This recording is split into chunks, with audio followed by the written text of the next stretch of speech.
ऊपर जाय पड़तै।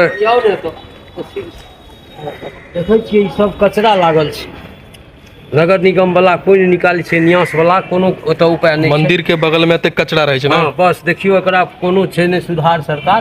ओतऽ ओते बड़का मंदिर छै और नाला ई साफ सफाई दै छै सरकार।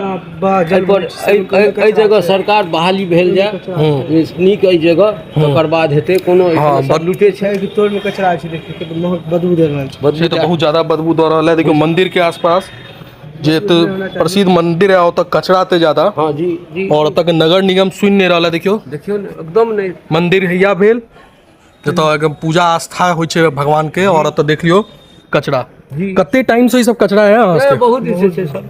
मतलब सरकार बिल्कुल भी नहीं सुनल है तक कोनो। नाला देखे छियै, कहै छै नाला बनबै ला बाबा की पानी बहै छै कल वाला गर्भगृह वाला, देखियो ने सब सबटा एकदम आगाँ और देखा दै छी कनी सरकार। एकर ककरो सुधार नहीं छै। हम हेहर भए गेल, हमरा सब कोई नहीं बुझैया। क्यों नहीं बुझ रहल छै ना जी सरकार।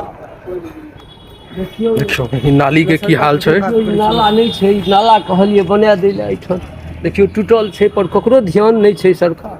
सरकार के बिल्कुल भी ध्यान। जते बड़का मंदिर छै मिथिला के, अहाँ सब मिथिला कहैत रहे छै, और मिथिला के मंदिर के आसपास के एहन हाल है तहाँ के मिथिलांचल के नागरिक कहना में शर्म आवे के चाहिए कि सरकार एकदम कि जे वहाँ के मिथिलांचल में एते बड़का अहाँ बाबा धाम जाइ छी, अहाँ सब झारखंड जाइ छी, बनारस जाइ छी, लेकिन अहाँ के गाँव, अहाँ के शहर, अपन मिथिलांचल में जो मंदिर है ओकर ई हाल है, तो ऐसा बुरा दुर्भाग्य की भ सकैया मिथिलांचल के लेल।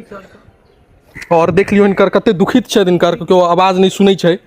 इनकर पंडित जी छथिन ई मंदिर के, और इनकर देखियो कोनो पतो नहीं सुनै छै, क्यों नहीं एतऽ के नेता सुन रहल छै, नहीं एतऽ के प्रशासन सुन रहल छै। और गंदगी देखियो, ई मंदिर के पास आदमी बीमार रहते भभकै छै सरकार। पिलुआ सब कते महक रहल छै, पिलुआ बिलुआ जी सरकार कोनो देखल जाय। देखियो नीर, और नीर के की हाल छै देखियो, देखल जाय नीर के की हाल छै पूरा। न्यास कतो दै छै सरकार। देखियो ई तरीके गलत आदमी सब छै, और गलत आदमी के वजह से मंदिर के सही तरीका से विकास नहीं हो पा रहा है। सुथरा के आदमी पे आयल जाए, पाई कट गेली 5 साल में, देखियो बिल्कुल भी ध्यान देखियो। ये तो टाइल्स टूटल छै, एहि वजह से कते आदमी के पैर कट गेला, तो ईटा डलखिन है।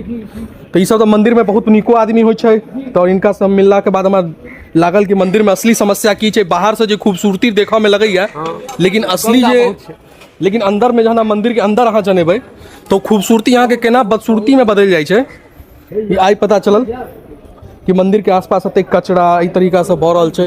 सरकार कचरा बड़ छै, एहि पर सरकार के विशेष रूप से ध्यान देबऽ के चाही कचरा के लऽ कऽ। पैसा नहीं चाहिए।